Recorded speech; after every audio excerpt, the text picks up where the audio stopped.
Hello everyone. So now another question from JEE Advanced 2024. The question, just check this question. Again, इस type के questions JEE Advanced में बहुत common है. अगर आप क्वेश्चन को रीड करें ध्यान से तो आपके पास एक फंक्शन गिवन है. You have to just find the number of solutions of this function. ठीक है, in the real number set. Domain इसका आर गिवन है. ठीक है, how to solve this question. भाई इसमें देखो, सबसे पहले तो जो एक्सप्रेशन है वो अननेसेसरीली इसको आपको कॉम्प्लिकेट करके दिखाया गया है. ठीक है, अगर आप थोड़ा ध्यान से देखें तो ये टर्म और ये टर्म तो सेम ही है, मतलब कॉमन ही आ गया.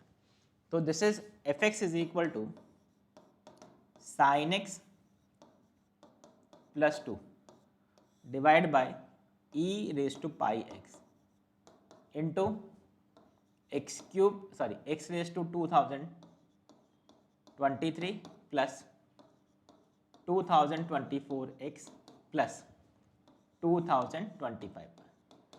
ये आपके पास फंक्शन गिवन है. अगर आप ध्यान से देखें, अगर एफ एक्स इक्वल टू 0 होगा, करेक्ट, ये कभी 0 नहीं हो सकता. इसका कोई मतलब नहीं है. ठीक है, मतलब इस टर्म को 0 होना पड़ेगा. मतलब जितने इसके सॉल्यूशंस होंगे उसका आंसर होगा, उतने ही इसके सॉल्यूशन बनेंगे फाइनल में. राइट, अब इसके सॉल्यूशंस, नंबर ऑफ सॉल्यूशंस कैसे फाइंड करोगे, तो ऑब्वियसली इसको सॉल्व तो नहीं कर सकते. तो इसका मतलब इसमें कहीं ना कहीं आपका क्या करना है, एप्लीकेशन ऑफ डेरिवेटिव यूज़ करना है, ग्राफिकल थोड़ा एनालिसिस करना पड़ेगा. इस टाइप के क्वेश्चन मैंने एक पूरा वीडियो बनाया है कि कैसे आप ग्राफिकल अप्रोच से नंबर ऑफ सॉल्यूशंस के क्वेश्चन को सॉल्व करते हैं. उसका लिंक भी आपको मैं पिन में कर दूंगा. ठीक है, तो जस्ट सी, अगर आपके पास सिर्फ इस फंक्शन की बात करें, एक फंक्शन जी एक्स है, मतलब आप सोचो कि इसके जो रूट्स हैं एफ एक्स के रूट और बस पे डिपेंड करेंगे. अब इसके रूट्स कितने होंगे, अगर आप ध्यान से देखें, x raise to 2023 2024x plus 2025.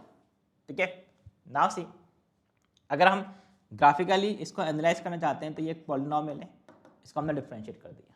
तो this will become 2023 x raise to 2022 plus 2024. और अगर आप ध्यान से देखें तो ये हमेशा ही पॉजिटिव है. क्यों? बिकॉज ये तो पॉजिटिव है, एक्स रेज टू 2022 में हम इवन पावर है, मतलब हमेशा positive. This is always greater than 0. That means G dash X हमेशा पॉजिटिव है. दैट इज जी एक्स जो होगा वो एक स्ट्रिक्टली इंक्रीजिंग फंक्शन होगा. अब अगर वो स्ट्रिक्टली इंक्रीजिंग फंक्शन है इंटायर डोमेन में, तो अगर आप ध्यान से देखें तो ये एक ऑड डिग्री पॉलिनोमियल है. अगर ऑड डिग्री पॉलिनोमियल है, आप ध्यान से देखो, अगर एक्स अप्रोचेस इन्फिनिटी आप पुट करेंगे, एक्स अप्रोचेस इन्फिनिटी आप पुट करोगे तो ये इन्फिनिटी पे वैल्यू अप्रोच कर जाएगा इन्फिनिटी को, माइनस इन्फिनिटी पे वैल्यू करेगा अप्रोच माइनस इन्फिनिटी को, because power leading coefficient positive है, एक्स रेज टू 2023 इसको डोमिनेट करेगा राइट इन्फिनिटीज पे. तो जो भी डिसाइड होगा नेचर वो इससे डिसाइड होगा. तो इन्फिनिटी पे इसका वैल्यू इन्फिनिटी, माइनस इन्फिनिटी पे minus infinity, X is equal to 0 पे कहीं 2025 होगा. तो जो भी, और ये स्ट्रिक्टली इंक्रीजिंग फंक्शन है, तो जो भी इसका ग्राफ बनेगा वो ऐसे स्ट्रिक्टली इंक्रीजिंग फंक्शन बन जाएगा. करेक्ट, और सिर्फ कितने बार कट करेगा, सिर्फ एक्स एक्सिस को ये एक ही बार कट करेगा. तो अगर वो सिर्फ एक्स एक्सिस को एक ही बार कट कर रहा है, इसका मतलब जी एक्स फंक्शन के कितने रूट्स पॉसिबल है, g x will be equal to 0 at exactly 1 point, at only 1 point. और अगर वो एक ही पॉइंट पे इंटरसेक्ट कर रहा है, मतलब से कितने रूट्स है, एक, मतलब इस फंक्शन के एफ एक्स फंक्शन के कितने रूट्स हैं, एक. तो व्हाट इज द आंसर, 1. ठीक है, so again a very easy question, क्योंकि इस टाइप के क्वेश्चन ऑलरेडी जेईई एडवांस में बहुत आ चुके हैं. नया कुछ नहीं है, सिर्फ वो डराने के लिए ऐसा एक फंक्शन गिवन है जो कि आपको समझ में आ रहा है कि कॉमन लेके सिंप्लीफाई हो जाएगा. ठीक है, so I hope this is clear.